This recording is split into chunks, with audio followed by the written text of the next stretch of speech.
Binnenkort gaan we jullie tegenkomen op een cd van een bevriende collega-artiest. Hoe zit dat allemaal? Dat klopt. We zijn al heel goed bevriend geraakt de laatste jaren met Marco de Hollander. Hij is zelf ook radioman natuurlijk van RTV Hollands Midden, maar treedt daarnaast heel erg veel op.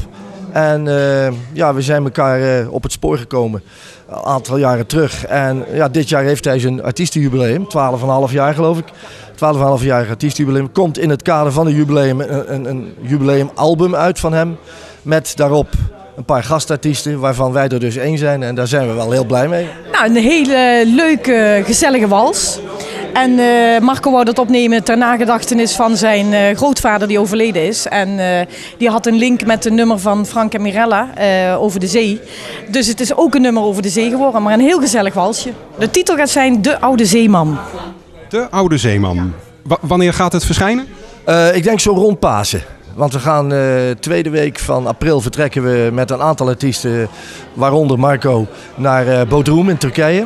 Voor Nederlandse toeristen zingen. En dan maken we gelijk van de gelegenheid gebruik om een clip op te nemen van dat nummer, Een Oude Zeeman.